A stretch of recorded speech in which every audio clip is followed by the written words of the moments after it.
जी निकाल लें चैप्टर 4।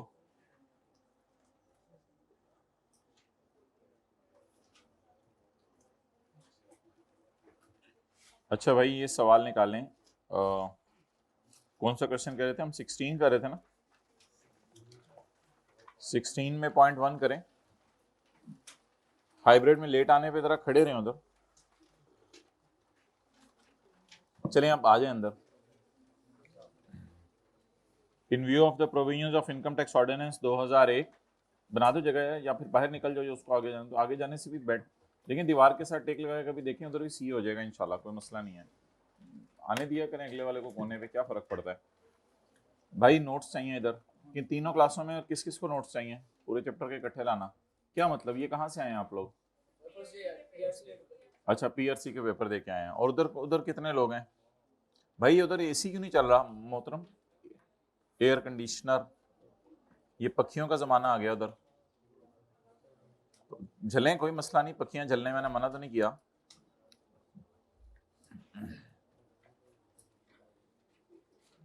अच्छा जी, ये कोई एक दो लेक्चर अटेंड करके आए हैं पीआरसी वाले, जो कल यूट्यूब वाले लिंक शेयर किए थे? नहीं किए, माशाल्लाह, ठीक है, नींदें पूरी की हैं।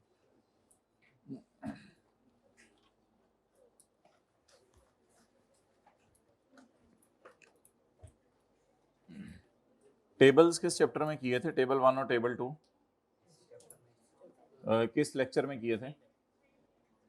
लेक्चर 3 में किए थे। टेबल देखना सिखाया था, ठीक है।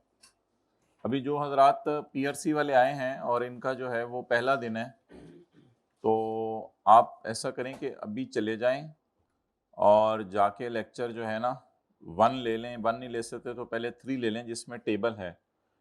टेबल देखना सिखाया गया है, ताकि कल की क्लास से ना हम नया चैप्टर शुरू करें तो उसमें आपको फिर मसला ना हो। तो ये ना एक सफ़ा है, पेज नंबर 6 और 7, बाहर टीएस से नोट्स ले लेंगे आप। पेज 6 और 7, इन टेबल्स को, यानी कौन से टेबल्स लगा के कैसे टैक्स निकालना है। मिसाल के तौर पे किसी की इनकम 7 लाख है तो कैसे टैक्स निकालना है, ये सारा जो है वो इन पेजेस में बताया गया है। तो मेरे ख्याल से भी बैठ के आपका टाइम इधर ज़ाया ही होगा। तो मेरा मशवरा है कि उठ जाएं और जाके लेक्चर 1 लें, 3 लें। 1 2 3 ले लें तो बड़ी ज़बरदस्त बात है, फिर तो आप बड़ा ज़बरदस्त हो जाएगा। लेकिन एटलीस्ट 3 लेक्चर लेके आएँ ताकि आपको टेबल देखना आ जाए। तो पीआरसी वाले अभी उठना शुरू कर दें, ऐसे बैठने का फ़ायदा नहीं होगा ना। कल से नया चैप्टर इंशाल्लाह शुरू करेंगे, कल आइएगा। जल्दी जल्दी करें ना, उठना शुरू कर दें ताकि ये लेक्चर 1 प्रॉपर तरीके से लेके आएँ, 2 3 लेके आएँ, आप लोग कल फ्रेश माइंड के साथ बैठे हों। मेरी तरफ से वेलकम है, अगर ये हम आपने बैठने तो आप बैठ सकते हैं, लेकिन ऐसा कोई फ़ायदा नहीं होगा। कल फ्रेश तैयार होके आइएगा, ज़रा ज़बरदस्त किस्म की तैयारी करके। अच्छा हाइब्रिड में सारे बैठे रहे हैं, ठीक है, कोई मसला नहीं। फिजिकल से 10-12 स्टूडेंट्स हैं।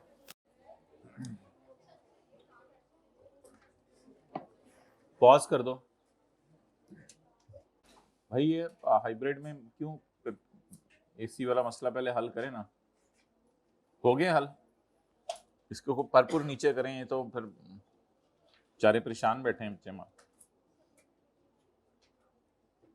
गुजारा है तो शुरू कर दें, कुछ ज़्यादा गर्मी तो नहीं लग रही। वैसे गर्मी में ज़िंदगी बंदा गुजार भी लेता है कभी कभी, लेकिन गुजारा है तो शुरू कर देते हैं। अच्छा जी, अच्छा मोहतरम, अब जो है वो हम बात कर रहे थे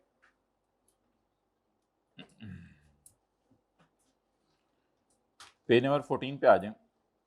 रिकूप्ड एक्सपेंडिचर। ग्रुप में, फिजिकल वाले ग्रुप में मैसेज कर दें, जो पीआरसी के स्टूडेंट्स आज फर्स्ट डे है वो टीए रूम से आके नोट्स ले लें। फिजिकल वाले ग्रुप से मैसेज कर दें रिकूप्ड एक्सपेंडिचर। अच्छा जी, रिकूप्ड एक्सपेंडिचर ये होता है कि आप कोई खर्चा करते हैं और क्लास में लेट आते हैं। रिकूप्ड एक्सपेंडिचर ये होता है कि आप कोई खर्चा करते हैं और खर्चा करने के बाद में वो खर्चा रिकवर हो जाता है, इसको कहते हैं, बोलें, recouped expenditure. In the case of subsequent recoupment of any expenditure और लॉस, मिसाल के तौर पे कॉलेज वालों ने जो है वो एसी रिपेयर करवाया, कॉलेज वालों ने एसी रिपेयर करवाया, तो एंट्री की एक्सपेंस डेबिट पे। मैनू करा लेना ना, तुसी अपनी क्लास ला ले रहती। I am saying let me teach. अच्छा, कॉलेज वालों ने जो है वो एसी रिपेयर करवाया तो एंट्री की एक्सपेंस डेबिट पेएबल क्रेडिट। अब ये पेएबल कॉलेज वालों ने पे नहीं किया, ये पेएबल कॉलेज वालों ने पे नहीं किया। अच्छा, ये एक अलग डिस्कशन है। सवाल ये कह रहा है कि college repaired AC, the service provider realized that he has charge 2000 excess to college. ये तो तब था जब वो पेएबल करता। बिल फर्ज अगर वो पे करे और अगले साल या अगले महीने एसी वाला वापस आ जाए और आके कहे यार मैंने आपका एसी रिपेयर किया, बिल ज्यादा ले लिया, तो मैं कुछ पैसे वापस लेके आया हूं, वो 2000 रुपये आपको लाके वापस कर दे, तो आपके पैसे बढ़ गए। कैश डेबिट करके क्या क्रेडिट करेंगे? एक्सपेंस क्रेडिट कर दें या इनकम क्रेडिट कर दें, उससे कोई फर्क नहीं पड़ता, एक ही बात है। एक्सपेंस क्रेडिट करने का मतलब ये है कि खर्चा कम हो गया और पीछे नहीं खड़े नहीं, अभी जगह बनने दें, अच्छा चलें बैठ जाएं। एक्सपेंस क्रेडिट करने का मतलब ये है कि खर्चा कम हो गया और इनकम बढ़ने का मतलब ये है कि खुशी होगी। One and the same thing, one and the same thing, एक ही बात है। या खर्चा कम हो गया या इनकम बढ़ गई, एक ही मतलब है इस बात का। तो अब बता दें 2000 को हम क्या कहेंगे? रीकूप एक्सपेंडिचर। एक्सपेंडिचर हुआ या होने के बाद रिकवर हो गया? Clear? Okay. In case of subsequent recoupment of any expenditure और लॉस, लॉस भी रिकवर हो जाता है। कई दफा कैश चोरी हुआ, बाद में जो है वो चोर से रिकवर हो गया, भागते चोर की लंगोटी ही सही। In case of subsequent recoupment of any expenditure और लॉस इन कैश और काइंड, ये पैसे इन कैश में भी आ सकते हैं, इन काइंड में भी आ सकते हैं। वो आपको 2000 रुपया भी ला के दे सकता है और वो आपको जो है वो एक 2000 रुपये वाला केक भी ला के दे सकता है, इन कैश और in kind. The recouped amount कितनी है? The recouped amount shall be included in income, ये इनकम में जाएगी। किस में इनकम में जाएगी? रेलेवेंट हेड में। नोट कर लें, ये रेलेवेंट हेड में इनकम में चली जाएगी। यानी अगर बिजनेस का खर्चा था तो बिजनेस में इनकम में चली जाएगी। जी लेट क्यों आए हैं? तो जल्दी बोले ना, लेट क्यों आए हैं? लेट आने की वजह बताए ना, जल्दी बोले भाई, जल्दी करो ना, इतने लोगों का टाइम ना जाया करो, बोला करो। नहीं बोल रहे जी, आप लेट क्यों? चलें बैठे, ये दोनों जरा वजह सोच लें। वजह जब सोच के मुझे बता दो फिर आ जाओ आगे। रूममेट्स रेडी हो रहे थे तो लेट हो गए। फर्स्ट इन फर्स्ट आउट, जो रूम में पहले आता है उसको पहले तैयारी करने देते हो। चलो आ जाओ आगे।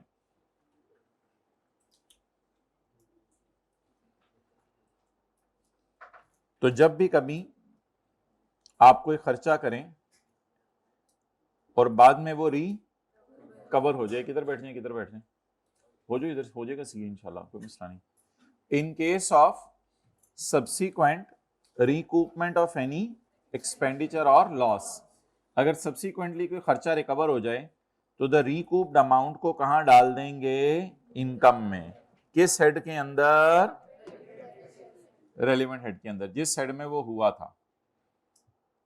ओके। तो कॉलेज वालों ने एसी रिपेयर करवाया 7000 रुपए में, सर्विस प्रोवाइडर को बाद में जाके रियलाइज हुआ कि 2000 रुपए मैंने कॉलेज वालों को एक्सेस चार्ज कर दिए हैं, सो उसने 2000 रुपए वापस कर दिए।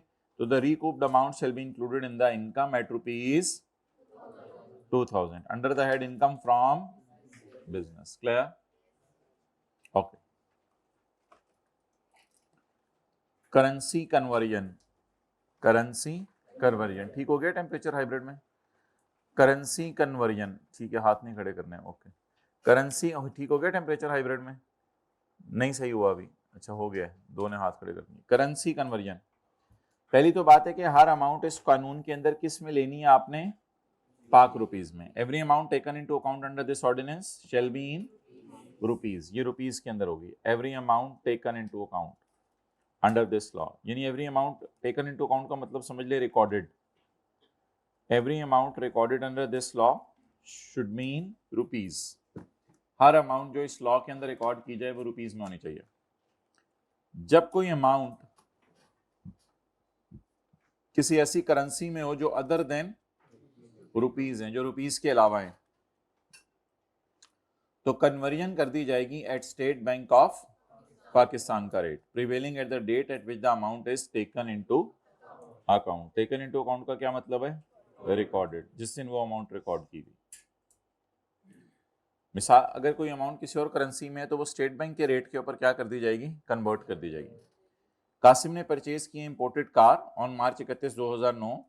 एक्सचेंज रेट उस दिन आ रहा है, ओपन मार्केट का रेट कुछ और आ रहा है, स्टेट बैंक का रेट कुछ और आ रहा है। ओपन मार्केट का रेट देखेंगे, स्टेट बैंक का रेट देखेंगे?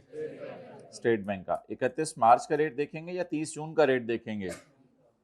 30 जून का क्यों देखेंगे? गाड़ी किस दिन खरीदी है, तो रेट भी किस दिन का देखेंगे? तो बताएं 31 मार्च को क्या रेट है? 102.1। तो अब गाड़ी को किस एक्सचेंज रेट पे ट्रांसलेट करेंगे? 35,000 इंटू, तो 35 लाख रुपए पे गाड़ी रिकॉर्ड होगी। Okay. Cessation of source of income, source of income का बंद हो जाना, सोर्स ऑफ इनकम का बंद हो जाना। भाई इधर भी कॉपीज करवा के उस पर कहीं ला दें, 15-20 कॉपीज करवा लें, इधर भी कुछ लोग।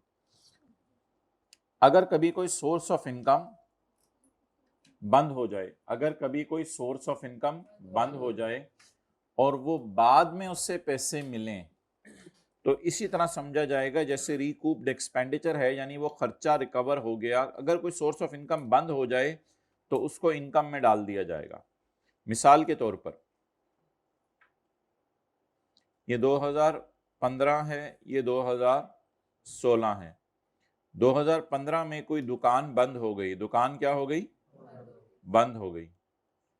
और 2016 में उसके पैसे रिकवर हो गए, उसके पैसे रिकवर हो गए, बैड डेट रिकवरी हुई, कोई पुराना डेट रिकवर हुआ। अब मुझे बता दें 2015 में दुकान बंद हुई थी, 2016 में बैड डेट रिकवर हुआ, तो 2016 में इसको किस में डाल देंगे? इनकम में। इसको किस में डाल देंगे? इनकम में, जिस हेड की वो इनकम है। मिसाल के तौर पे आप मछली वाली दुकान पे गए, बशीर दारुल माही, उसने कहा भाई हम मछली बेचना बंद कर रहे हैं, अब आपको मछली के लिए समंदर में जाना पड़ेगा। तो उसने मछली बेचना बंद कर दी, आप मछली खाए बगैर दाल खा के वापस आ गए। 2016 में उसी दुकानदार को का घर ढूंढा किसी ने, और घर ढूंढ के कहा कि आपको याद होगा कि हम दोस्तों के साथ जो है वो मछली खा के भागे थे आपकी दुकान से और आप लोग हमें पकड़ नहीं सके थे। तो ऐसी सूरत में हमने ये फरिश्ते ख्वाब में आए और खूब ठुकाई लगाई, और देखें उसके चेहरे पे असरात अभी तक मौजूद हैं साथ वाले के। तो ऐसा करें कि हम आपके पास ना पैसे वापस लेके आए हैं, तो it will be called as bad debt recovery. तो ये बैड डेट रिकवरी को इनकम में डाल दिया जाएगा। किस सोर्स से पैसे आ रहे हैं? जो सोर्स क्या हो चुकी थी? बंद, सीज हो चुकी थी। क्या सीज हो चुकी थी? Source of income. दुकान क्या होती है? एक सोर्स ऑफ इनकम। जी, जो बैड डेट रिकवरी हुई बताएं वो कहां जाएगी? इनकम में जाएगी। नोट करें, साथ से ज्यादा कोई बंदा मंगवाऊं? बंदा मंगवाऊं, ठीक है।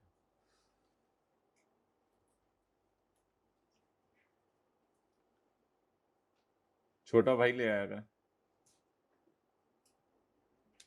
गया हुआ स्कूल गया हुआ, ठीक है। जवाब सारी बातों के होते हैं माशाल्लाह।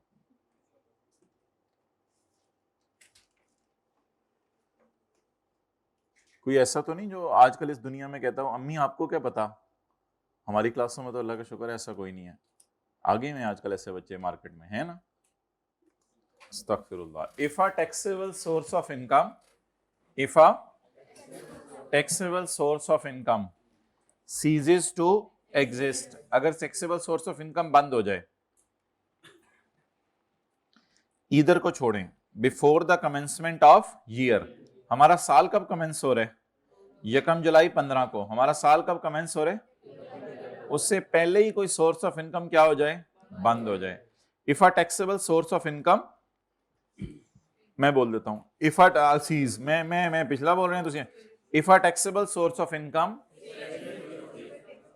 मैं कह रहा था कि मैं पंजाबी भी नहीं सही, मैं पिछला बोल रहा हूँ, आप अगला बोल रहे हैं। इसका मतलब था कि आपने भी पिछला बोलना है और फिर दोबारा आपने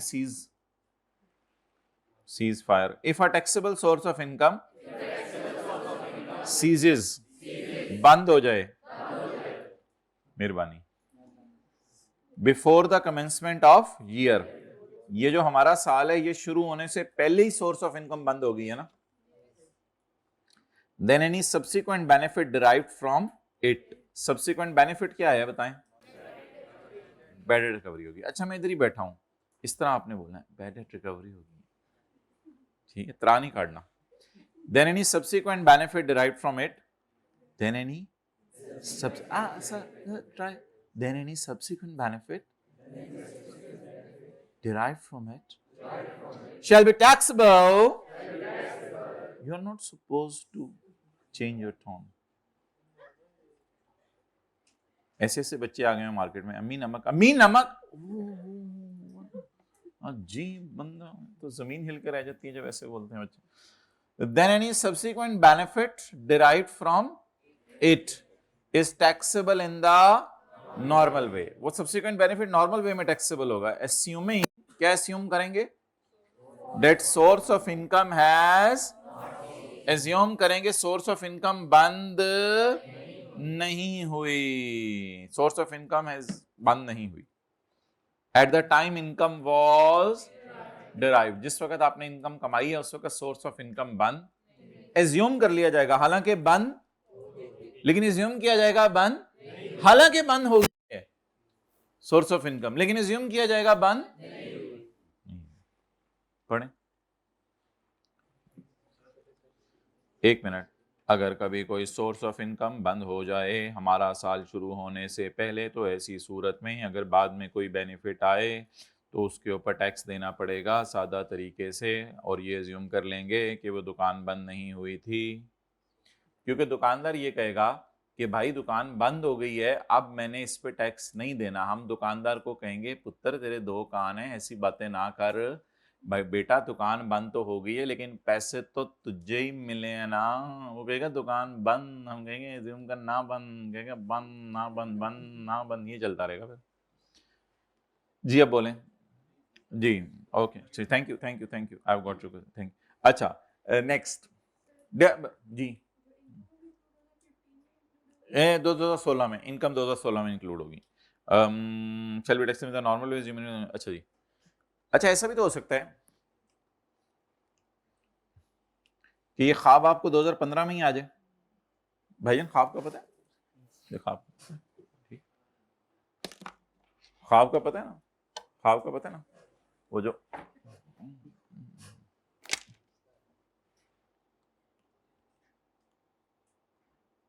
2015 में ही आपकी दुकान बंद हो और 2015 में ही बैड डेट रिकवरी हो जाए तो कोई मसला नहीं। अगर कोई सोर्स ऑफ इनकम बंद हो जाए दौराने साल ही, इधर लिखा हुआ था ना ऊपर इसलिए दौराने साल ही, देन एनी सब्सिक्वेंट बेनिफिट, फिर बाद में जो बेनिफिट आया taxable in the normal way, तो दौराने साल भी बंद हो सकती है, ड्यूरिंग ईयर भी बंद हो सकती है और बिफोर। तो ये बिफोर वाला सिनेरियो हो गया और ये ड्यूरिंग वाला सिनेरियो हो गया। तो किसी भी वक्त बंद हो जाए दुकान और बाद में बेनिफिट मिले, उस बेनिफिट को कहां डाल देना है माय ब्रो? इनकम में।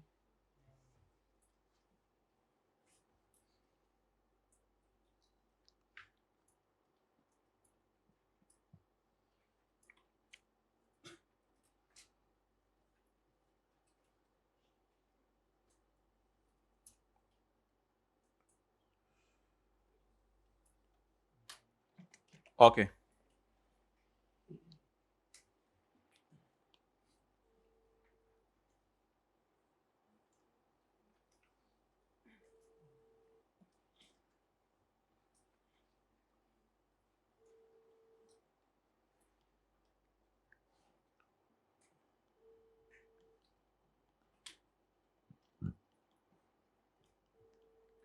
कोई बिजली का बिल है आखिरी महीने का, किस महीने का बनेगा? आखिरी महीना कौन सा होता है? दिसंबर। पूरी रात रोते रहिए। अच्छा हुआ है वो पहले दिन वाले चले गए हैं भाई, वो टेस्ट का टेस्ट नहीं भेजा अभी तक, पता नहीं, वो कह रहे नहीं भेजा, आप कह रहे हो भेजा, वो कह रहे नहीं भेजा, भेजा नहीं भेजा, भेजा नहीं भेजा, चल रहा है कि देख लो। अच्छा तो अच्छा हुआ है वो चले गए हैं, वरना वो समझते कि ये पड़े हुए लोग हैं, तो पहले दिन ही पढ़ा दिया था इन लोगों को कि जून ईयर एंड होता है, कल आके उन्होंने जून ही बोलना है जिनको अभी भेजा है। आप लोगों के हालात पता चल गए मुझे, अब ना ही बोला करें, हाइब्रिड वालों आप बोला करो, ठीक है। अच्छा जी, तो वैसे आप लोगों ने भी दिसंबर में बोलना था, बैठे होते हैं। अच्छा, आप मुझे बताएं कि ईयर एंड कौन सा होता है, हमारा ईयर एंड पे कौन सा महीना होता है, जून। तो जून का बिजली का बिल आपने पे नहीं किया, तो आपने एंट्री कर ली, क्या कर ली एंट्री, इलेक्ट्रिसिटी एक्सपेंस डेबिट और पेएबल क्रेडिट 7 रुपए से। अब जब आपने अगले साल जाके इस बिल को पे किया, तो बिल को पे करते हुए आपने एंट्री कर ली एक्सपेंस डेबिट कैश क्रेडिट, ठीक है जी।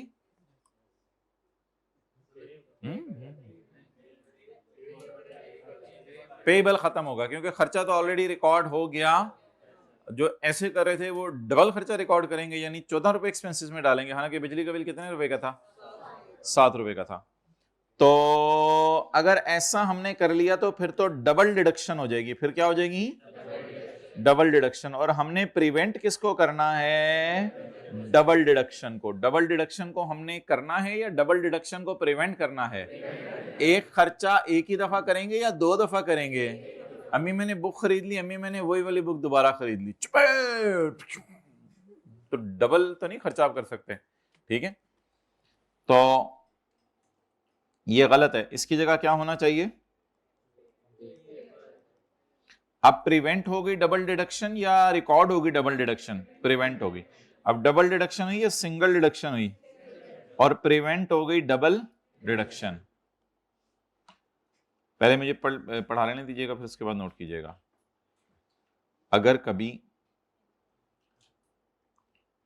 कोई खर्चा माइनस हो जाए पेएबल बेस पे, अगर कभी कोई खर्चा माइनस हो जाए, बाद में नोट कीजिएगा, पेएबल बेस पे अगर कभी कोई खर्चा माइनस हो जाए, the same shall not be minus again when it is paid। इसको दोबारा खर्चे को माइनस नहीं करना, जब इसको क्या करें, पे करें। तो खर्चा हमने दोबारा तो माइनस नहीं किया, हमने पेएबल को खत्म किया है। एंड सिमिलरली लरली अगर आपने जून के महीने में कोई चीज बेची है तो आपने एंट्री की debtor debit cell credit, debtor debit cell credit, लेकिन डेटर पैसे देके गया अगले साल। अब आप अगले साल जो है वो क्या एंट्री करेंगे, cash debit. Are you people use census? Oh, that's nice. Receivable।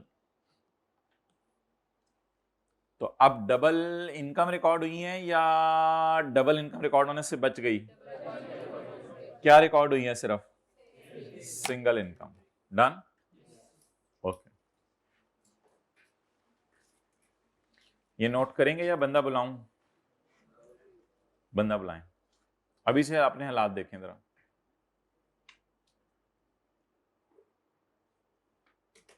बहादुर बन के रहना जिंदगी में, ये नहीं कि छिपकली पीछे पीछे आप आगे आगे भाग रहे हो, अम्मी अम्मी what is this, you are man, you are, वो छिपकली है, you are full guy, full fledge guy you are.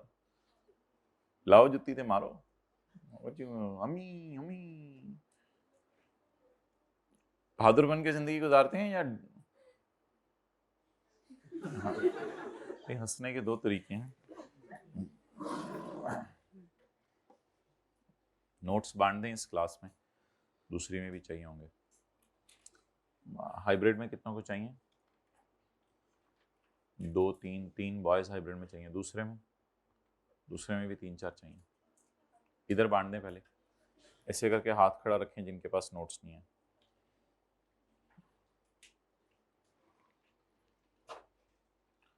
Rules to prevent double derivation and double deduction.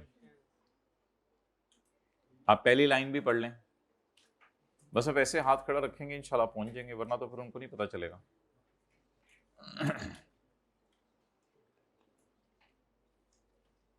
जितना का आपने हाथ खड़ा किया हुआ शायद मुश्किल ही नजर आए।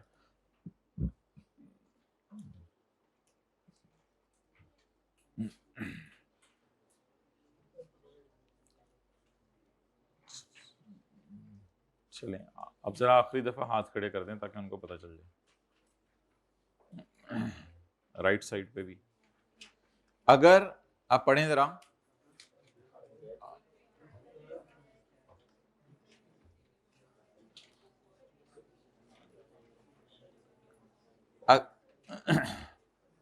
अगर कभी कोई इनकम पे टैक्स लग गया ऑन, नीचे देखें, अगर कभी किसी इनकम पे टैक्स लग गया, असल में सेल इनकम ऐड होती है ना, तो सेल पे टैक्स देना होता है।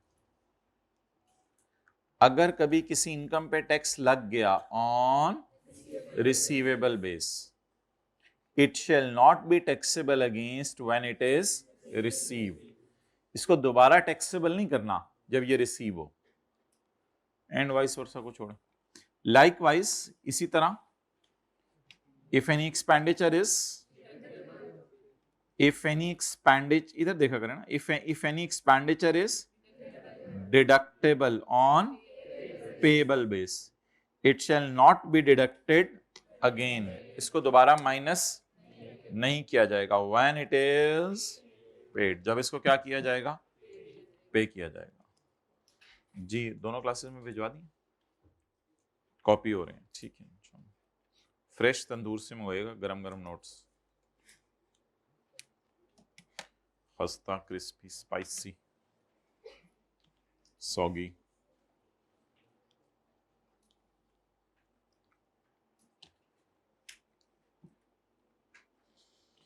अच्छा जी, अब कौन सी हम डेफिनेशन पढ़ने लगे हैं, डिविडेंड।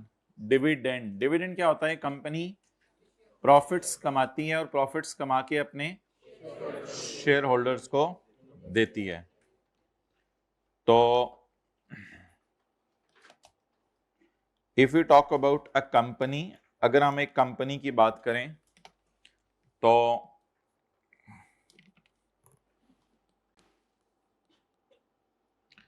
ये कंपनी है और ये उसके डायरेक्टर्स, तो जो है वो आपको पता है कंपनी के जो है वो थोड़े से होते हैं, लेकिन शेयर होल्डर्स तो कंपनी के अच्छे खासे होते हैं। तो कंपनी के जो है वो सैकड़ों शेयर होल्डर्स होते हैं। तो ये जो शेयर होल्डर्स हैं कंपनी के, इनको कंपनी अब हर साल के एंड पे या साल के मिड में क्या देती है, बोलें, डिविडेंड देती है। इनको साल के एंड पे, साल के मिड में क्या देती है, डिव। माशाल्लाह बरात आई है।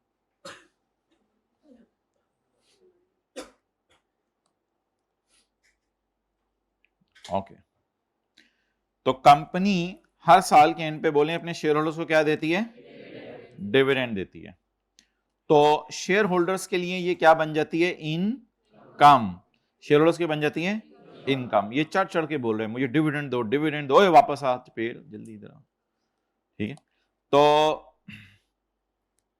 टैक्स ऑन डिविडेंड, ऐसे ऐसे बच्चे दुनिया में पाए जाते हैं कि डिविडेंड के आखिर में टी लिखा होता है, डिविडेंड के आखिर में टी लिखा होता है। टी, टी है, डी है।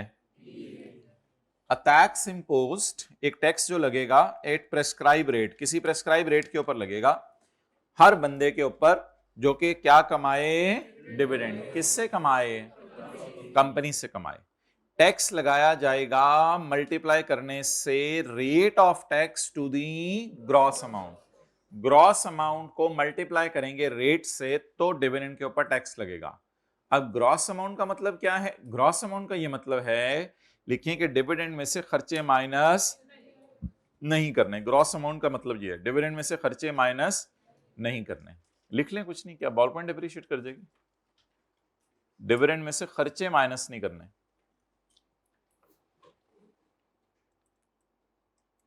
ये हाइब्रिड में बातें कर लें दरवाजे के पास बैठ के, आहिस्ता आहिस्ता होली होली बातें नहीं करनी क्लास में, ठीक है जी, ओके।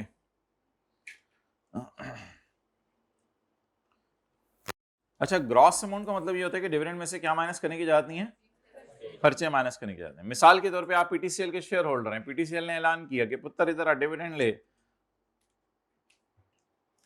ये बंदा डिविडेंड लेने गया, डिविडेंड लेने गया, कहता है कि मैं रिक्शे पे डिविडेंड लेने आया हूं। तो सॉरी माय डियर, आना था, आपने तो भेज दिया। तो ये बंदा कहे कि मैं क्या लेने आया हूं, डिविडेंड लेने आया हूं रिक्शे पे। तो मेरा रिक्शे का ये पूछे क्या चलता है, ये चलती क्लास में नहीं पसंद आया सब्जेक्ट, पूछे किसी पीआरसी के स्टूडेंट। अच्छा ठीक है, शुक्र है जल्दी पता चल गया, तो पूरे सेशन के एंड पे पता चलता फिर तो मसला होता। अच्छा ठीक, ये कहे भाईजान तू रिक्शे पे आया तो मैं जहाज पे आया हूं, तो इसने आगे कहा मैं खुद जहाज, अच्छा सॉरी। तो अब एक बंदा रिक्शे पे डिविडेंड लेने आया, एक बंदा जहाज पे डिविडेंड लेने आया, एक बंदा 11 नंबर पे डिविडेंड लेने आया। यू नो 11 नंबर टांगों को कहते हैं कुछ पंजाब के इलाकों में 11 नंबर। एक बंदा टांगों पे डिविडेंड लेने आया और एक बंदा टांगे पे डिविडेंड लेने आया। तो अब ये कहेंगे हमारा हमारा खर्चा हुआ डिविडेंड लेने के लिए इतना, तो हमें माइनस करने दो। तो उसका जवाब क्या है कि डिविडेंड में से खर्चे माइनस करने की इजाजत, the tax shall be computed by multiplying the rate of tax to the, आवाज आ रही है, चेक कर लो मैं, by multiplying the rate of tax to the gross amount of dividend, यानी डिविडेंड में से खर्चे माइनस करने की इजाजत नहीं है वजीर मुमलिकत। अच्छा जी, पॉइंट नंबर 3, ये सेक्शन अप्लाई नहीं होगा अगर डिविडेंड एग्जेम्प्ट हो। मुझे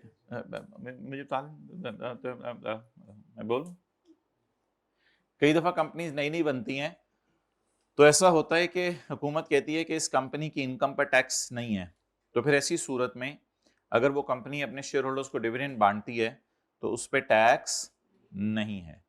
तो लिख लें कुछ कंपनीज कि डिविडेंड इनकम गवर्नमेंट ने माफ की हुई है, वो गिनी चुनी कंपनीज होंगी, ये कोई एग्रीकल्चर नहीं जरूरी, इधर कोई भी कंपनी हो सकती है।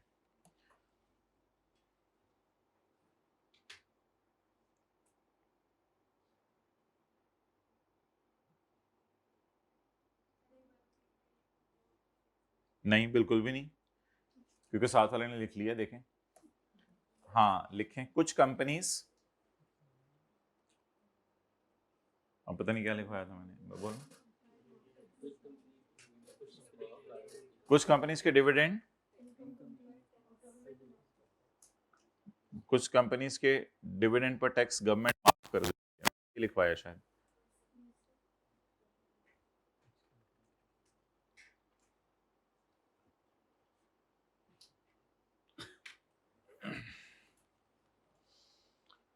अच्छा ये हाइब्रिड में पहली रो में सोना नहीं है, सोने के लिए घर है। अच्छा अच्छा मोहतरम, एक ना चीज है मैंने आपको बतानी थी, आप लोग आए हुए हैं, सारे आए हुए हैं तकरीबन, तो ये बात तो अजीब सी है, अब सबके सामने कर देनी चाहिए। असल में ना कंपनी भी काटती है, ठीक है, याद रखिएगा, ठीक है भाई, कंपनी ना काटती है। अभी अभी मैं बताता हूँ, इसकी इंग्लिश भी बताता हूँ, ये जरा समझ लें, अपने घर वालों को भी बताने आज जाके, ठीक है, बोलें जरा, कंपनी भी काटती है, एक और चीज भी काटती है ना, वो लाके उसको छोड़ें, घर जाके उसको देखेंगे, लेकिन फिलहाल याद कर लें भाई, क्या कंपनी भी काटती है। आप बता सकते हैं क्या काटती है कंपनी? टैक्स काटती है। कि किसका टैक्स काटती है? डिविडेंड का टैक्स। डिविडेंड को इंसान, जब कंपनी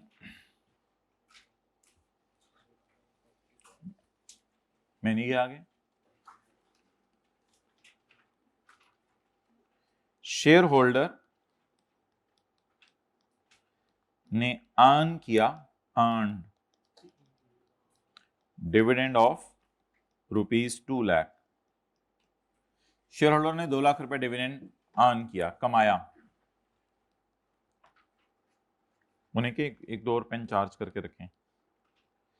कंपनी ने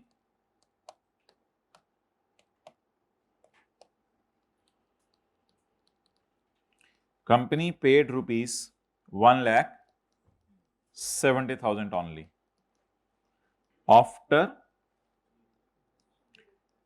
deducting tax of ₹30,000। कैसे? 2 लाख इंटू 15%, कितना बन गया? तो शेयर होल्डर लेने कितना आया था? 2 लाख। मोबाइल यूज नहीं करना। शेयर होल्डर लेने कितना आया था? 2 लाख। कंपनी ने 2 लाख पर कितने परसेंट लगाया? 15%। टैक्स कितना बन गया? 30,000। अब 2 लाख शेयर होल्डर लेने आया है, लेकिन कंपनी इसको 2 लाख नहीं देगी, कंपनी इसको देगी 1 लाख और 30,000 इसके बिहाफ पे किसको दे देगी? गवर्नमेंट को। तो बोले कंपनी ने कितना टैक्स काटा? 30,000। तो बस साबित हो गया कि डॉगी भी काटता है और कंपनी काटती है। डॉगी काटता है और कंपनी काटती है। बस ये ता है और ती है का फर्क है, नोट कर लें। नहीं बस वो हो गया। बस किसी को कोई बात कोई मिसाल बुरी लगा करे तो वो पर्ची पे लिख के मुझे दे दिया करे जाते हुए।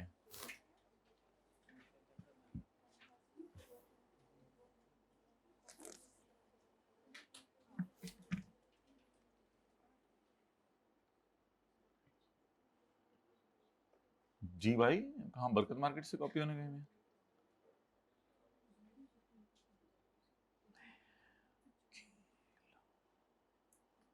जी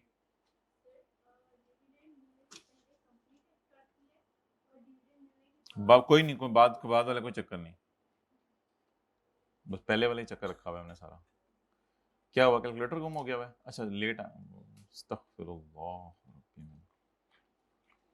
लेट आने वालों को जरा 1-2 मिनट खड़े रखा कर। चलें खैर, बैठ जाए, जगह दे देना, जगह तो सही तरह दे दें। अच्छा जी, 1 मिनट, बहुत मिनट है घर में जाके आप लोगों के पास, अभी बस ये पढ़े आप।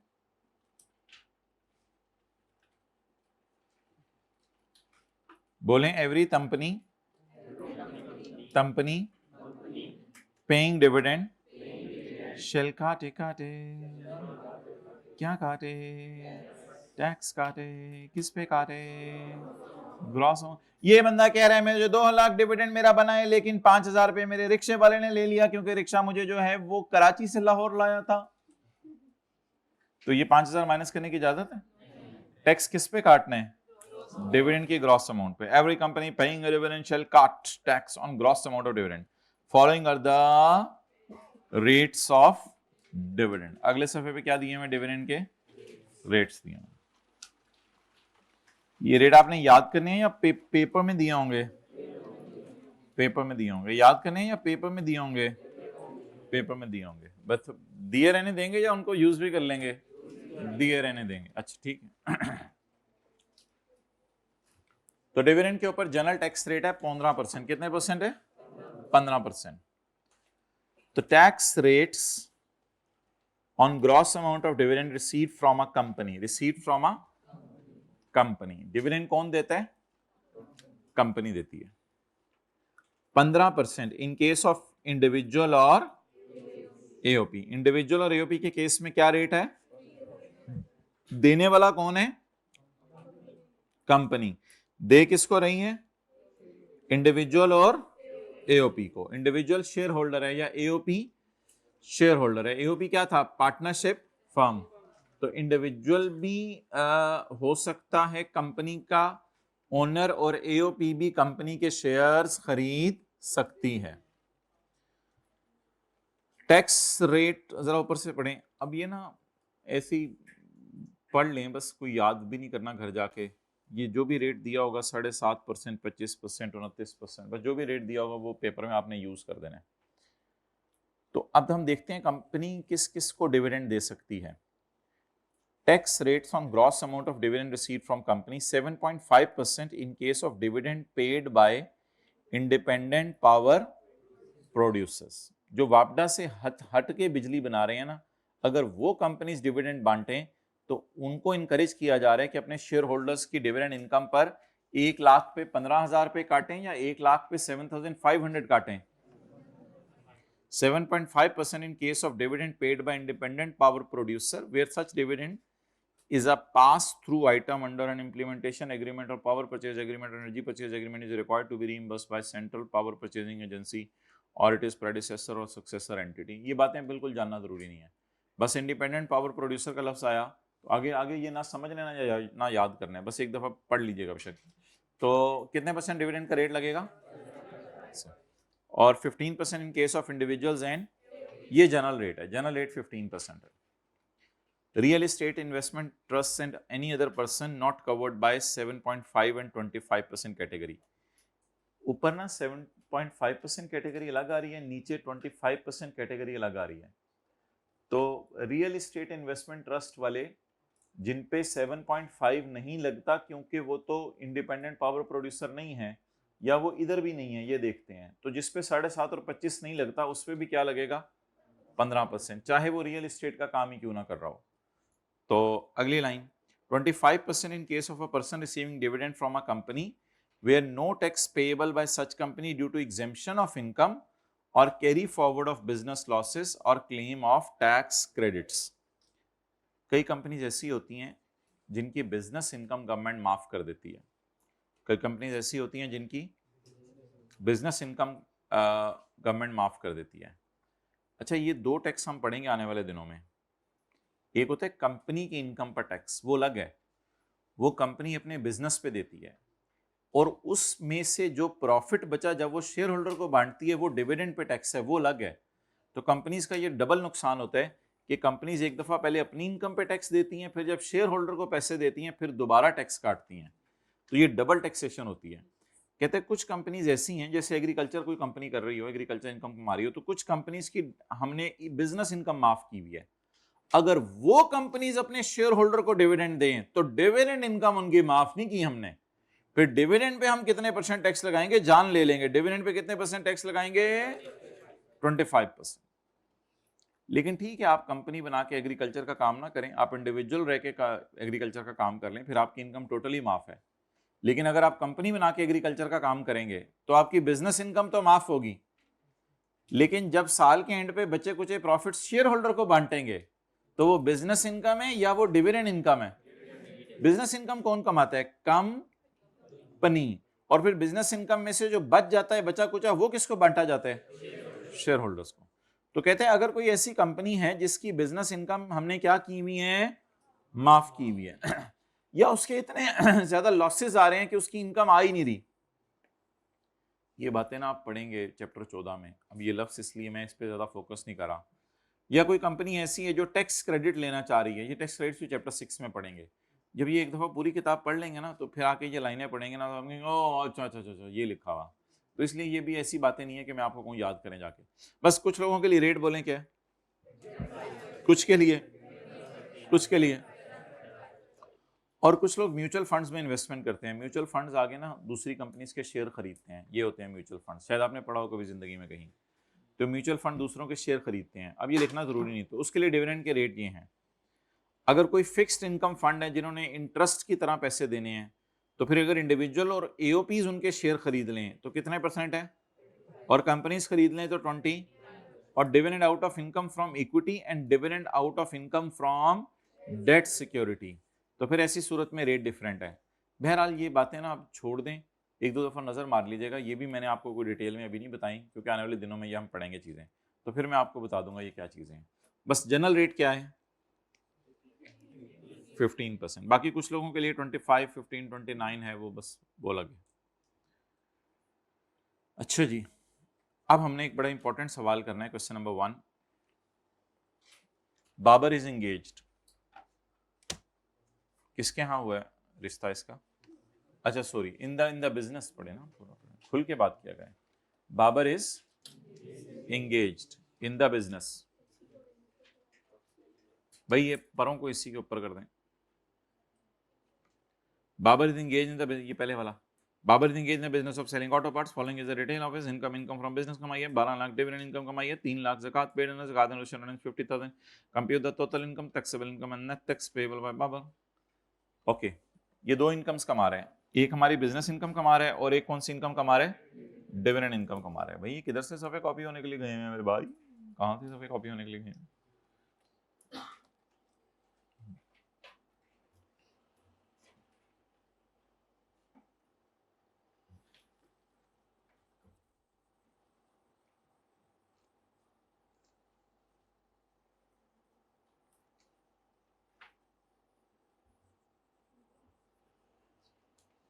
ओके,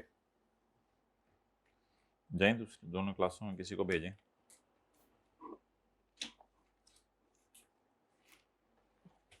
अच्छा जी, बिजनेस इनकम कितनी है भाई इसकी? 12 लाख।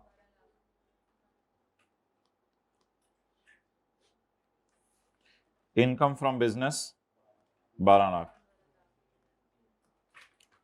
डिविडेंड इनकम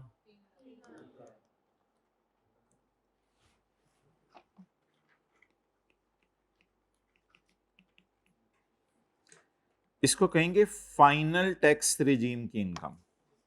इस पे टेबल 1 और 2 क्यों नहीं लग सकता? इस पे टेबल 1 और 2 क्यों नहीं लग सकता?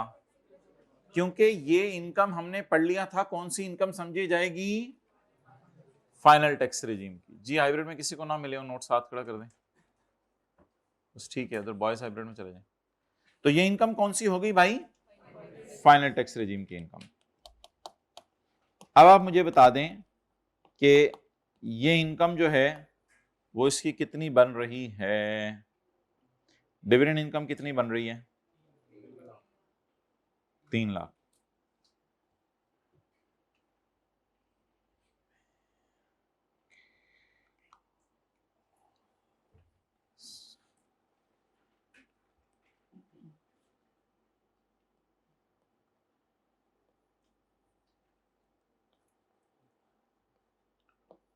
टोटल बताएं। 15 लाख।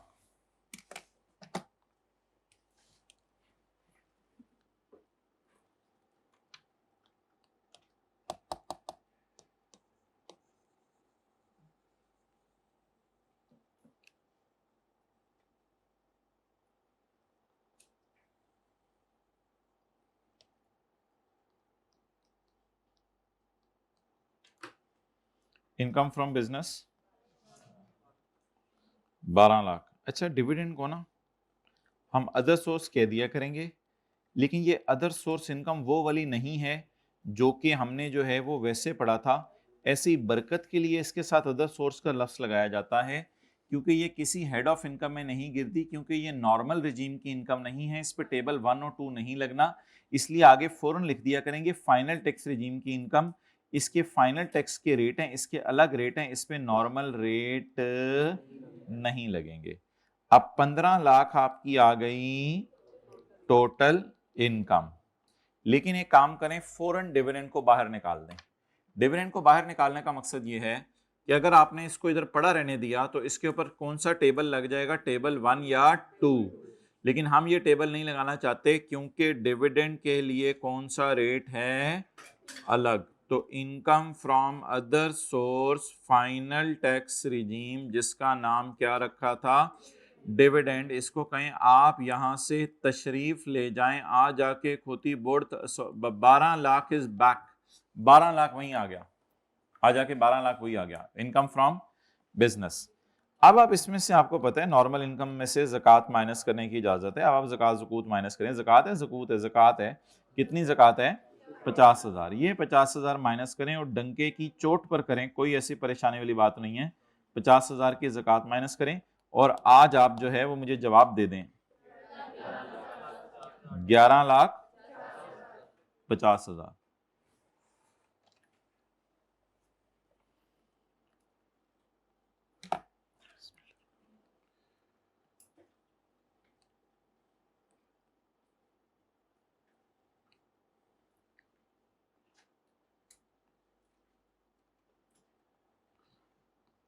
वन वन 50 को कोई और पेन लाए। 1150,000। डन। तो ये इसकी टैक्सेबल इनकम आ गई। बोलें क्या आ गई? Taxable income. अब इस पे जाके हमने क्या लगाना है? Tax rate. इस पे जाके क्या लगाना है?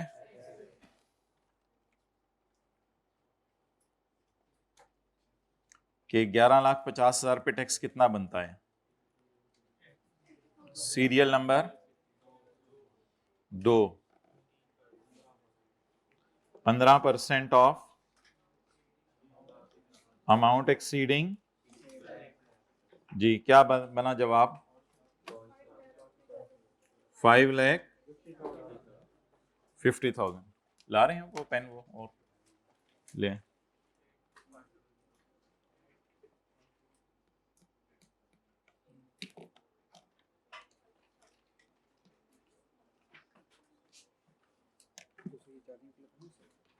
हाँ ले लें जी। 15% ऑफ 5,50,000 जी।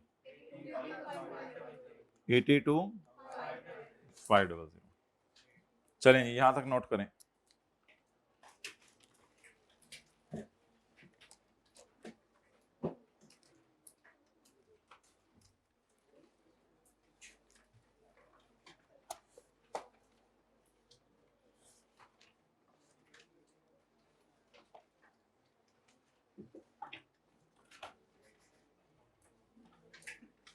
अभी किस पे 15% लगने वाला रह गया है? डिविडेंड के ऊपर 15% लगने वाला रह गया।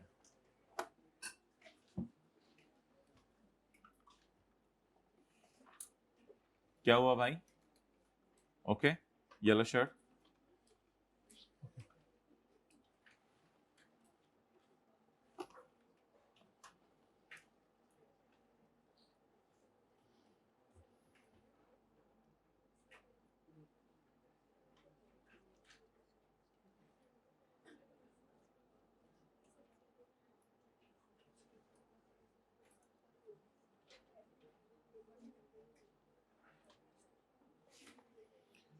अच्छा जी, आप बताएं किस चीज के ऊपर टैक्स लगने वाला रह गया? Tax on dividend. डिविडेंड कितना है? 3 लाख। 3 लाख के ऊपर बताएं 15%। 45,000। 1,275,000। ये क्या चक्कर है? ये क्या चक्कर है? ये यहां से इसको निकाला क्यों था 3 लाख को, और यहां लाके दोबारा 3 लाख को डाला क्यों? क्योंकि इस पे कौन सा रेट लगना है? सेपरेट रेट लगना है। इस पे कौन सा रेट लगना है? लेकिन इस सेपरेट रेट का नाम है फाइनल टैक्स रिजीम। क्या नाम है? यानी इस पे एक फाइनल टैक्स लगेगा बस 15%। जी, ऐसा क्यों किया था कि पहले हमने डिविडेंड को डाला था 3 लाख, फिर हमने डिविडेंड को निकाला था 3 लाख? पहले डिविडेंड को माइनस किया करेंगे या पहले ज़कात को माइनस किया करेंगे? पहले डिविडेंड को माइनस करेंगे फिर ज़कात। लेकिन एक चीज आप एंड पे और कर दें, एक चीज एंड पे और कर दें, ये पेएबल टू गवर्नमेंट नहीं है, क्योंकि ये वाला जो 45,000 है ना, ये वाला डिविडेंड वाला, ये ऑलरेडी हम एज्यूम किया करेंगे कंपनी ने काट के गवर्नमेंट को जमा करा दिया। अब मैं ये 127,500 जो आपको नजर आ रहे हैं, ये गवर्नमेंट को दे के आऊं या खाली 82,500 गवर्नमेंट को दे के आऊं? तो बेहतर है एक लाइन डाला करें यहां पे, less tax already deducted on dividend. Dividend pay already tax cut चुका है। कितना जरा ऊपर से नजर मारें? 45,000। जवाब बता दें। तो ये तो जबरदस्त हो गया। डिविडेंड का टैक्स ऐड भी किया करना है और ऐड करके फिर लेस भी किया करना है। लेस करने का मकसद क्या होगा? कि ऑलरेडी ये टैक्स गवर्नमेंट के खजाने में पहुंच चुका है, अब दोबारा जाके इसको जमा कराने की जरूरत नहीं है, कि ऑलरेडी ये गवर्नमेंट के खजाने में पहुंच चुका है।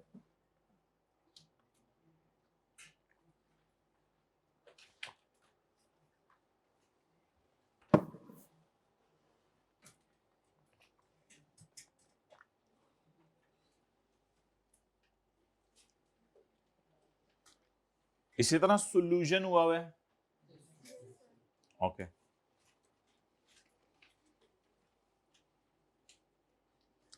जी एनी क्वेश्चन? चन, कोई चन खिलाएं? Any question?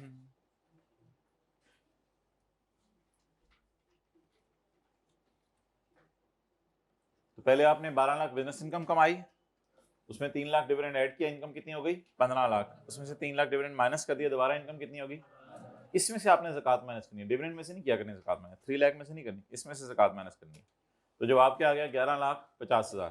11,50,000 बट टेबल 1 लगेगा। टेबल, अच्छा जिस सवाल में सैलरी जीरो हो ना, उसमें तो ज़ाहिरी बात है टेबल 1 लगना है, क्योंकि सैलरी कम तो टेबल 1, तो सैलरी कम ही होती है। तो जिस सवाल में सैलरी बच्चे पूछ रहे थे ना हो या 0 हो तो क्या करना है, तो ऐसा तो ना करें ना, बड़े हो गए हैं। ये नॉर्मल इनकम पे टैक्स बन गया, ये डिविडेंड पर। अब एक लफ्ज यहां लगा लें, tax on normal tax regime. ये 82,500 कौन सा वाला टैक्स है? नॉर्मल टैक्स रिजीम वाला।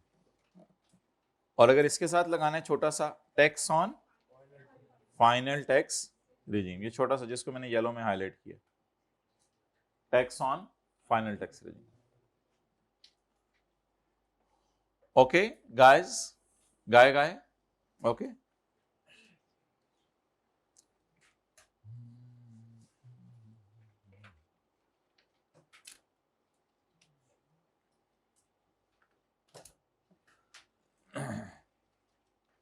अब इस 3 लाख में कुछ करेक्टरिस्टिक्स हैं, इस 3 लाख में कुछ करेक्टरिस्टिक्स हैं जिनको हम पढ़ने लगे हैं।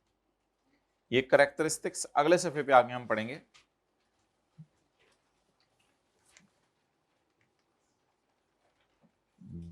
द इनकम ये वाली general provisions relating to tax imposed under section 5। Section 5 के बारे में कुछ जनरल बातें। The tax imposed under section 5 shall be section 7B भी कभी पढ़ेंगे हम। ये फाइनल टैक्स है। ये कौन सा टैक्स है? This income shall not be chargeable under, no deductions shall be allowed. The income shall not be reduced by any zakat. अब ये डिविडेंड इनकम है जिसको मैंने स्काई ब्लू से हाईलाइट किया, ये कहते मैं किसी हेड में नहीं जाऊंगी, मैं किसी हेड में नहीं जाऊंगी, ना जा। ये अदर सोर्स हम वैसे ही बरकत के लिए लिखते हैं, ये अदर सोर्स नहीं भी लिखेंगे, एफटी या डिविडेंड लिख देंगे तो भी चलेगा। पहली बात इसने की मैं किसी हेड में नहीं जाऊंगी, ना जा ना जा। दूसरी बात इसने क्या लिखी, मेरे में से खर्चे माइनस नहीं करने, मेरे में से खर्चे माइनस नहीं करने, मैं तू बड़ी फन हम नहीं मेरे में खर्चे नहीं माइनस। अच्छा ठीक है। The income shall not be reduce, मैं मेरे से ज़कात माइनस की ना फिर ठीक है क्या, मैं नहीं की हो गया, कहते हैं नहीं ना मेरे में से आपने ज़कात माइनस नहीं करनी। तो ये 3 दफा बोली है और जी भी बोली है, मैं किसी हेड में नहीं जाऊंगी, ना जाओ। मेरे में से खर्चे माइनस ना करने, अच्छा मेरे में से ज़कात भी माइनस ना करना, मैं हूं, अच्छा तेरी मैं कड़ी, अच्छा जी ठीक है जी ओके। कोई बात बुरी लगा करें ना, मैं जाते हुए पर्ची पे लिख के दे दिया करें, और ऑनलाइन वाले जूम मीटिंग में पर्सनल मैसेज वाला किया करें, पब्लिक वाला मैसेज नहीं, पर्सनल। ये सही, ये बात आपने की थी, मेरे बिल्कुल हार्ट पे जाके लगी। The income shall not be reduced, बोले बाय एनी डिडक्टेबल और by set off any loss. आने वाले दिनों में हम पढ़ेंगे, आ जाएंगे दिन इंशाल्लाह, परेशान नहीं होंगे। आने वाले दिनों में हम पढ़ेंगे कि यहां 12 लाख की जगह नेगेटिव 2 लाख भी हो सकता है।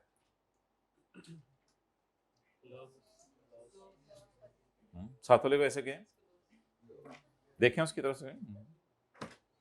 तो यहां पे क्या हो सकता है, जिंदगी के किसी मोड़ पर नेगेटिव, अगर यहां जिंदगी के किसी मोड़ पर नेगेटिव 2 लाख आ गया, मेरे में से माइनस नहीं करना, ठीक है की हो गया, वो कह रहे 3 लाख मेरे में से माइनस, मैं हूं, मैं 3 लाख हूं। देखें जरा इसकी मैं जरा देखें पॉइंट सी, मेरे में से लॉस माइनस करोगे, नहीं, शैल not be reduced by any loss. अच्छा, अब ये जो 3 लाख पे हमने रेट लगा के टैक्स लगाया ना, अब ये भी बोलने लग गया, अम्मी को देख के बेबी भी बोलने लग गया। अब 45,000 ने कहा मेरी भी तो बात सुनो। एक बार याद रखिएगा, आने वाले दिनों में हम 82,500 में कोई ना कोई डिस्काउंट देंगे। डिस्काउंट देने को मैंने कहा था टैक्स क्रेडिट, टैक्स माफ करेंगे, लेकिन 45,000 में से कोई टैक्स माफ नहीं होगा। द टैक्स डिडक्टेड, जो टैक्स कट चुका है, शैल not be reduced by any tax. मेरे में से डिस्काउंट माइनस, मैं हूं, ठीक है, पता है तो तेरी बरादरी जो है, ये इसी बरादरी से आया ना, ये इधर से ही आया ना, पराचा है, जट है, बट है, गुज्जर है, जो भी है, तो ये ऊपर वाली बरादरी से ही है। डन। तो कहते हैं मेरे में से क्या माइनस नहीं होगा, टैक्स क्रेडिट माइनस नहीं होंगे। और एंड पे जाके जी लॉ मेकर ने कहा है the liability of a person shall be खत्म if the tax has been, आपकी लाइबिलिटी खत्म है, आपने टैक्स जमा नहीं कराना। क्यों नहीं टैक्स जमा करवाना?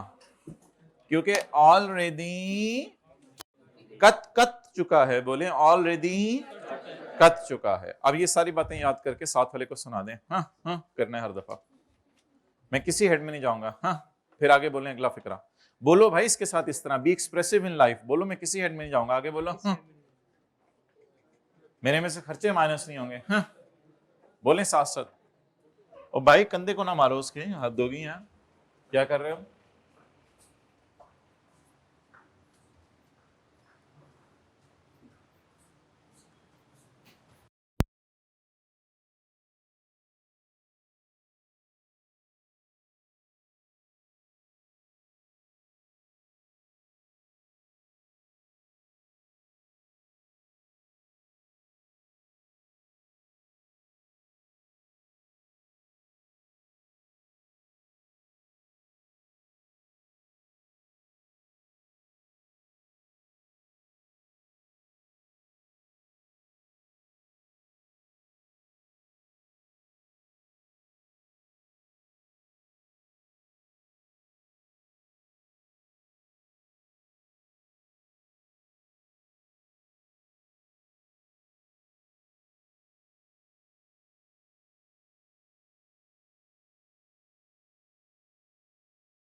सेक्शन 5 में जो टैक्स लगा है ये फाइनल टैक्स है।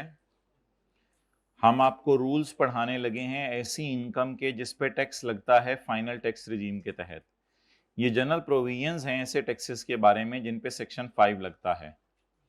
ये वाली इनकम किसी भी हेड ऑफ इनकम में नहीं जाएगी, इसमें खर्चे माइनस करने की इजाजत नहीं है। इस इनकम में से कोई भी ज़कात माइनस नहीं की जाएगी, कोई लॉसेस माइनस नहीं किए जाएंगे। जो टैक्स कट जाएगा 45,000 रुपया जो था, जो टैक्स कट जाएगा इसमें से कोई टैक्स क्रेडिट माफ नहीं होंगे। आपकी लाइबिलिटी बिल्कुल खत्म हो जाएगी अगर कंपनी ने टैक्स काट लिया। ये जो डिविडेंड पे टैक्स काटा जाता है इसको आमतौर पे नॉन एडजस्टेबल कहा जाता है। नॉन एडजस्टेबल का मतलब है यानी अब ये कभी भी एडजस्ट नहीं होगा, यानी गवर्नमेंट आपको वापस नहीं करेगी। कई दफा नहीं होता फीस देते हैं कहते हैं वो पिछली से एडजस्ट कर लें, ये कर लें, वो इस किस्म की बात है, यानी एडजस्ट नहीं होगा। अब ये बस फाइनल है, अब ये दे दिया तो दे दिया, बस इस इनकम के ऊपर आपका 45,000 टैक्स बन गया। क्या क्या चीज? The liability of a person, D point, tax deducted, जो टैक्स कटा है इसमें से कोई डिस्काउंट नहीं माइनस होगा। टैक्स क्रेडिट का मतलब क्या बताया था पहली क्लास में? डिस्काउंट। दूसरी क्लास में बताया था टैक्स क्रेडिट में डिस्काउंट। जो टैक्स कट गया है इसमें से कोई डिस्काउंट माइनस नहीं होगा। मैं किसी हेड में नहीं जाऊंगा, मेरे से खर्चे माइनस नहीं होंगे, मेरे से ज़कात माइनस नहीं होगी, मेरे से लॉसेस माइनस नहीं होंगे, मेरा जो टैक्स है उसमें से टैक्स क्रेडिट माइनस नहीं होंगे, और लाइबिलिटी शेल बी खत्म अगर आपने जो है वो क्या कर दिया है। जी वो भाई किधर है जो काफी इधर बोल रहे थे उस दिन बैठ के गपशप लगा रहे थे? नहीं आए हुए ना, जो उर्दू में पहले सुना रहे थे? पता चल गया ना बंदे का? याद आ गया ना बंदा थोड़ा थोड़ा? अगर बंदे को मेरी आवाज जा रही है तो भाई अच्छा, ये डब्बा डुब्बा देखने की जरूरत नहीं, ये डब्बा आने वाले दिनों में हम खुद ही जो है वो इसको तफसील से कर लेंगे।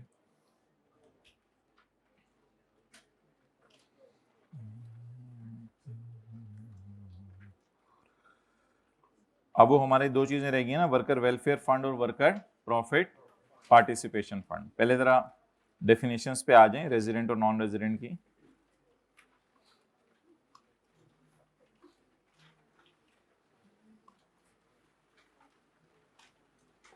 Question number 25 page number 21। पहले क्वेश्चन नंबर 26 बता दें क्या है। General provisions which may apply to income subject to, जो फाइनल टैक्स रिजीम में इनकम जाएगी उसके बारे में जनरल रूल बता दें क्या हैं। ये किसी हेड ऑफ, इसमें से खर्चे माइनस, ये सारे जनरल रूल्स पढ़ के आए। ये कौन सा सेक्शन था? ये सेक्शन नंबर 8 था। कोई खुदा का खौफ करें। सेक्शन 5 तो डिविडेंड था, सेक्शन 8 में जनरल रूल लिखे हुए थे। सेक्शन का नंबर क्या था? 8 था। सेक्शन नंबर याद नहीं करना है, ओके। लेकिन रेफरेंस के लिए तो पता होना चाहिए ना, घर जाके खोलें कहां पे इसका जवाब लिखा हुआ है। वो एक दो तीन जगह, ये ज्यादा नहीं है। Question 25, Jean Francois a French designer often visits to Pakistan. ये हाइब्रिड में पहली रो में जरा अटेंटिवली बैठना है।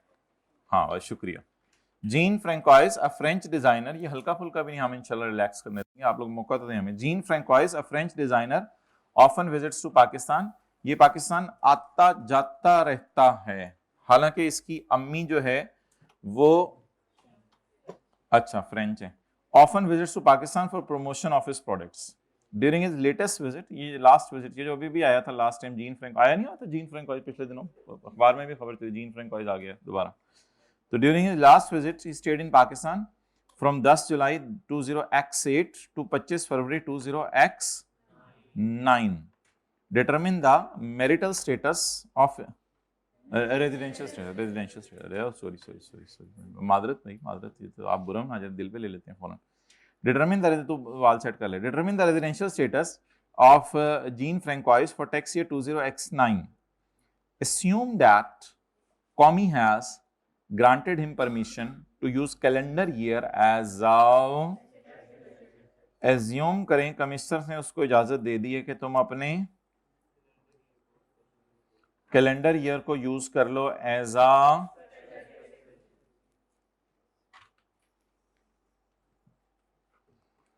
अच्छा भी ये जरा डिटेल से समझना पड़ेगा।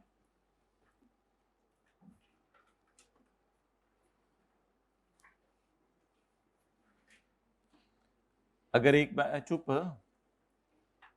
क्या बोल रहे हैं? एसी चल रहे, क्या कराना है भाई? इसके पर ऊपर कर दें, ऊपर है, फुल ऊपर है, रजिस्टर से ऊपर कर दें, फिर रजिस्टर से बॉल पॉइंट से ऐसे हाथ खड़े करके कर दें। बोल क्या कर सकते हैं, जल्दी करें ना जो करना। अच्छा ठीक है, हो गया, चलें, शुक्रिया भाई। अच्छा भाई, अगर मेरा कैलेंडर ईयर है 1 जनवरी 17 से 31/12/17 और 1 जनवरी 18 से 18, अभी हमारे सवाल को छोड़ दें जरा। अब आप मुझे बताएं, जिन्होंने पहले 2-3 लेक्चर लिए हैं, कि ऊपर वाले साल को, जो पहला वाला साल है हमारा, इसे नॉर्मल कहा जाएगा या स्पेशल ईयर कहा जाएगा? नॉर्मल कहा जाएगा। Are you people normal? What you people are saying this year is a 30 June को एंड हो रहा है या 31 दिसंबर को? 31 दिसंबर 17 वाले साल को डिनोट कैसे करते हैं? Tax year 2000। ये जो 17 वाले हैं ना, ये जरा जाएं भाई, जगह बना दो इनके लिए निकलने की। और खुदा का खौफ करें, मैंने आपको कहा था ये देखना होता है करते, ये जो पहले दिन आए हैं उनके सामने भी बेइज्जती करा रहे, शर्म करो। ये समझेंगे पता नहीं क्या पढ़ाते रहे हैं इनको। भाई ये नहीं पता कि 31/12/17 के बाद कौन सा 30 जून आता है? तो इसको कैसे डिनोट करना है? तो ऐसे तो ना करें ना, सबके सामने आप कर रहे हैं, क्लास के बाद आके फिर तो समझ आ रही है, सबके सामने ऐसी बातें कर रहे हैं। इसको कैसे डिनोट करते हैं? Tax year 2018 18। ये तो जो आज पहले दिन आए हैं वो पहले 2-3 लेक्चर जाके लेंगे तो उनको पता चलेगा कि 17 में शुरू हो रहा है, 17 में खत्म हो रहा है और सर को क्या हुई भी है, ऊपर 18 लिख रहे हैं। ये तो वो लेक्चर लेंगे तो पता चलेगा, जिन्होंने लिया है उनके भी हालात पता है। अच्छा, 31/12/18 के बाद कौन सा 30 जून आ रहा है? इसे कैसे डिनोट करते हैं? Tax year 2019। इस बात से सर एग्री करते हैं? क्योंकि ये कौन से साल हैं हमारे? स्पेशल। तो इनको डिनोट करने का बड़ा जबरदस्त तरीका था, हमने वो तरीका निकाला था कि इसके बाद कौन सा ऐसे डिनोट करेंगे। डिटरमिन द, बातें ना करें आखिर, determine the residential status for tax year 20x9। 20x9 का मतलब होता है कि इसको 2019 समझ लो या 2029 समझ लो, वो आपकी मर्जी है। x9 का ये मतलब होता है। तो फिर ये टैक्स ईयर 20x8। अब मुझे बता दें सवाल की रिक्वायरमेंट क्या है। सवाल की रिक्वायरमेंट क्या है? Determine the residential status for tax year 20। अब 20x9 डजंट मीन यकम जनवरी 19 से 31/12/19। ओके भाई बेटा इधर नहीं है कोई? अच्छा, 20x9 क्यों? 20x9 भाई स्पेशल ईयर है। और आपको सर कैसे पता चला 31 दिसंबर को एंड हो रहा है? पुत्र ये लिखा हुआ है। वो कहते हैं मैंने कैलेंडर ईयर के मुताबिक चलना है और मैंने जाके कौमी से इजाजत ली है। कौमी आप मुझे calendar year as a special tax year use करने देंगे? उसने कहा जीन शर्ट सॉरी जीन मैं तुम्हें इजाजत देता हूं, कोई मसला ही, इजाजत मिल गई। तो स्पेशल ईयर कौन सा वाला है हमारा? जरा देख के बताएं, स्पेशल ईयर कौन सा वाला है? कैलेंडर ईयर भाई।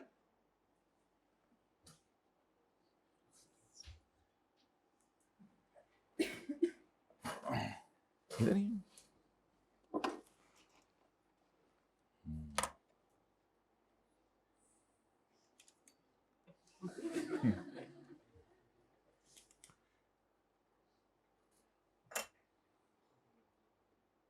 स्पेशल ईयर कौन सा वाला है? कैलेंडर ईयर वाला। स्पेशल ईयर कौन सा वाला है? कैलेंडर ईयर वाला।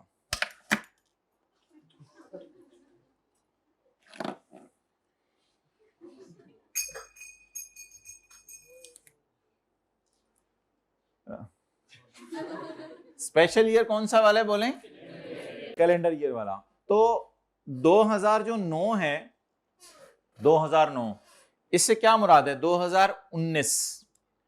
तो 2019 का ये मतलब है यकम जनवरी 19 से 31/12/19। उसको तो फिर हम कुछ और डिनोट करते, उसको तो फिर आगे 2000 पता नहीं 20 से डिनोट करते।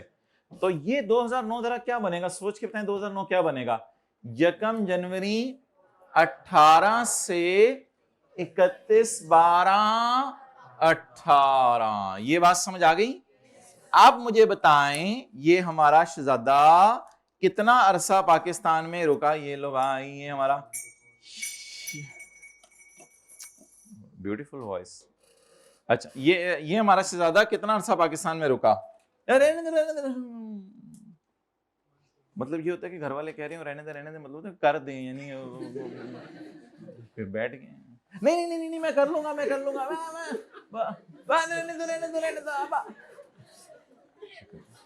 शुक्रिया। ओके, अच्छा जी, अब मोहतरम ये रुका है 10 जुलाई से 25 फरवरी तक। कब से कब तक रुके? 10 जुलाई से 25 फरवरी। तो ये जुलाई तो इधर कहीं बनता है ना।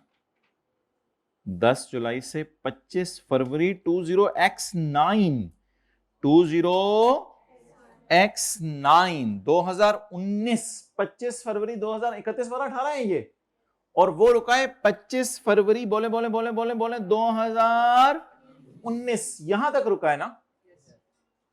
फील हो रहा है या करवाऊं? करवा देता हूं। ये क्या है? 31/12। और वो कब तक रुका है? 25 फरवरी 19। तो जनवरी में 31 दिन रुका। और पुत्र ये देखे ना, 25 फरवरी 19, 25 फरवरी 19, 25 फरवरी 19, 25 फरवरी 19 और ये 31 12 18। तो जनवरी के 31 दिन और फरवरी के 25 दिन हमारे साल से बाहर निकल रहे हैं, तो इसलिए हमने इनको तो काउंट करना नहीं। अब हम कहां से गिनना शुरू करेंगे? जुलाई, वो तो जनवरी है, जनवरी, फरवरी, मार्च, अप्रैल, मई, जून। अब जुलाई से गिनना शुरू करेंगे। तो जुलाई से गिनना शुरू करेंगे, ये दिन इंशाअल्लाह 183 से कम होंगे, मैं देख लीजिएगा, क्योंकि आपको पता है 1 जुलाई से शुरू होता फिर भी कोई बात बनती।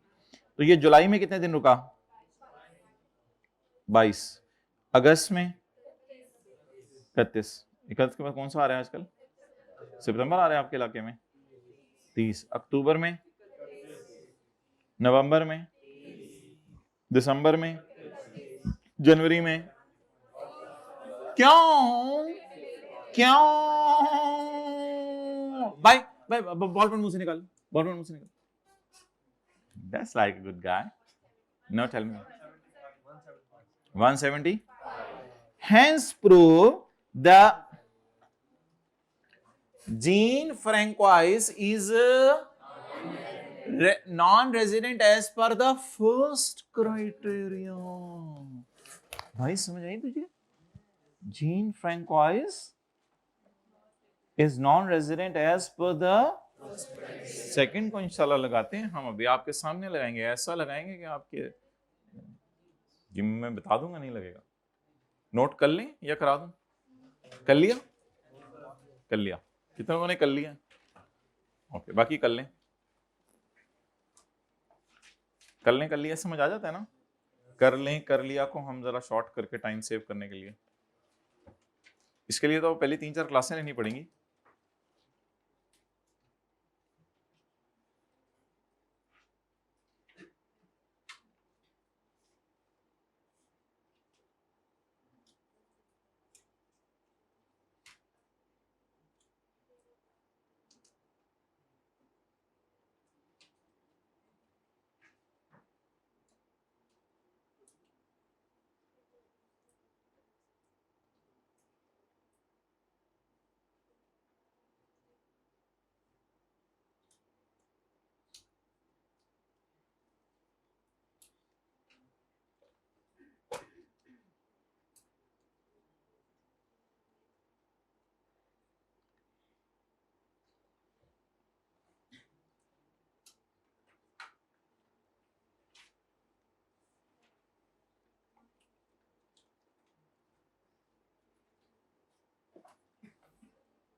हो गया जी?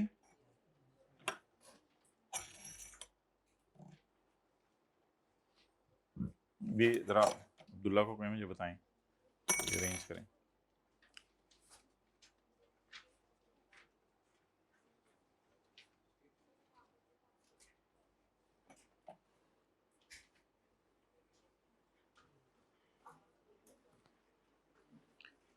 जीन फ्रैंकोइस, जिसकी अम्मी का नाम जो है वो जेसिका था, often visits to Pakistan for promotion.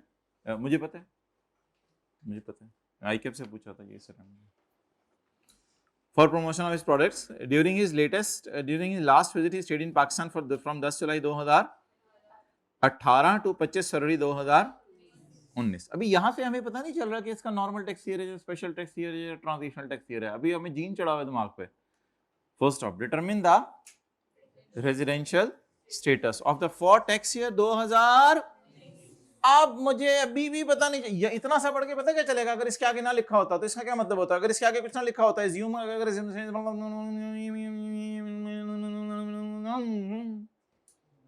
तो फिर क्या कहते हैं आप? एक्सेलेंट। फिर इसका मतलब होता है 1 जुलाई 18 से 30 जून 19। ये बात तो पता है ना आपको? इतनी तो लाज रख लें जो लोग पहले आए हैं, पहले दिन आए हैं उनके सामने, ये बात तो पता है ना आपको? तो ये कौन सा दिन होता है? 1 जुलाई 18 से 30 जून। लेकिन अभी क्या हमारा साल 1 जुलाई 18 से 30 जून 2019 है, या आगे उसने असम्पशन ली हुई है? और असम्पशन ली हुई है कि कौमी ने उसको इजाजत दे दी है कि कैलेंडर ईयर को यूज कर लो अपना। अब सोचें कि 2019 मेरा साल है, और अगर मैं कैलेंडर ईयर बोलूं तो वो बनेगा 1 जनवरी 19 से 1 जनवरी 31/12/19। वो तो फिर 2020 से डिनोट होगा।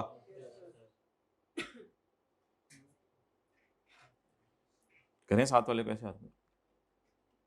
वो तो फिर यकम जनवरी दोस्तने के 2 तरीक, वो तो फिर यकम जनवरी 19 से अगर 31/12/19 है तो वो तो डिनोट होगा 2000, लेकिन ये 2020 से डिनोट करना चाह रहे हैं या 2019 से? तो फिर साल कौन सा बनेगा हमारा? एक तो स्यापा इसमें था कैलेंडर ईयर और दूसरा स्यापा था एक्स वाला। अगर एक्स वाला स्यापा ना होता फिर भी शायद बात आपके काबू आ जाती। क्लियर ना? आइंदा बैठोगे तो ओके। अब भाई सेकंड क्राइटेरिया सिर्फ सिटीजन पे लगाते होते हैं, तो इसलिए सेकंड क्राइटेरिया लगेगा ही। तो लिख के आएंगे an individual will be considered as a resident individual if he is present in Pakistan for a period amounting in aggregate to 183 days more in a tax year as he only stayed for 175 days. So as per the first criteria he will be considered as a, and second criteria will not be applied because he is not a citizen of। ये कहां से तुम्हें पता लगा कि ये citizen नहीं है पाकिस्तान का? हो सकता है ये सिटीजन हो पाकिस्तान का। भाई फ्रेंच डिजाइनर एक लफ्ज लिखा हुआ है और आगे लिखा है ऑफन विजिट्स टू पाकिस्तान।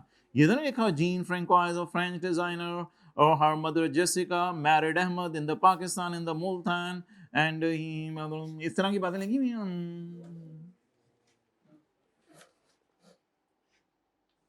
नहीं लिखी है ना इस तरह की बातें।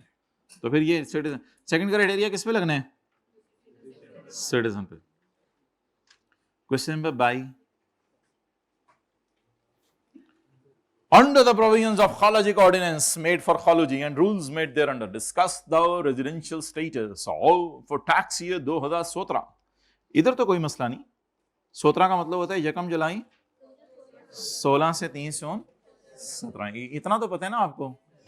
इतना थोड़ा सा जरा रख लिया करें ला, इतना तो पता है ना। On 21 September 2016 Asif proceeded to Dubai to join his new job. तो पुत्र सितंबर से पहले किधर था? सितंबर से पहले किधर था? तो जुलाई में कहां था? अगस्त में कहां था? सितंबर में 21 सितंबर तक कहां था? जाने का दिन और आने का दिन पूरा काउंट किया जाएगा। ये जाने का दिन 21 दिसंबर 21 सितंबर से प्रोसीडेड, 21 को गया तो 21 को फिर कहां था? जा रहा था। इसका मतलब है यहां था। तो 21 का दिन गिनेंगे ना। अक्टूबर में दुबई, नवंबर में दुबई। आगे देखते हैं due to certain professional issues with his employer से हो गया दुबई के अंदर ही। हबीबी उसको चौका इधर, इसको चौका। ही रिजाइन्ड ऑन यकम में। यकम में को उसने नौकरी से, मैं तुम लोगों की नौकरी छोड़ता हूं हबीबी जा, खल्लास ऑन यकम एंड केम बैक टू। और यकम में को ही शाम को पाकिस्तान था। सुबह लड़ाई की वीडियो ऑन एयर हुई और शाम को ये पाकिस्तान में था। जल्दी से फ्लाइट पकड़ के आ गया ताकि इसको कोई पकड़ ना ले। अक्टूबर में बाहर, नवंबर में बाहर, दिसंबर में बाहर। इस तरह एंजॉय करते हो घर में या बिल्कुल खुश्क बैठे रहते हो? खुश्क बैठे रहते हो, ठीक है। जनवरी में बाहर, फरवरी में बाहर। एंजॉय किया करें जिंदगी में। ऐसे इंजीनियर से डॉक्टर साथ बैठे हो, आपके पढ़े हो कहीं, यार इन्ना दे मजे लगे ना यार, बाहर भाई ये सीख लिया। मार्च में बाहर, अप्रैल में बाहर, में पाकिस्तान, यकम को भी Pakistan. and came back to Pakistan on 16 में he got a new job in Pakistan। तो इससे कोई फर्क नहीं पड़ता। न्यू जॉब मिले या ओल्ड जॉब मिल जाए तो घर में मक्खियां मारे, मई के तो दिन पूरे गिनेंगे ना, जून के दिन भी पूरे गिनेंगे। जून में 140 as he stays for only a period of 140, therefore he will be considered as a non-resident individual. However, we will apply the second criteria as well because apparently he is citizen of Pakistan. Asif proceeded to Dubai. तो पहले कितने थे? पाकिस्तान। तो where were he before? पहले पाकिस्तान था ना। अब पाकिस्तान में स्टेज का गिने, दुबई में बता देना और बता दें बैलेंसिंग दो 221। अब किसी को वो याद है एक ऐसे डायग्राम सी पड़ी थी, स्ट्रॉन्ग डायग्राम सी पड़ी थी, याद है या दिखाऊं? नहीं, मैं दिखाऊंगा। I have stopped trusting you because आज आप लोगों ने जो स्पेशल टेक्सचर के साथ किया है, I will not trust you from now onwards. State in Pakistan for 183 days or more? No.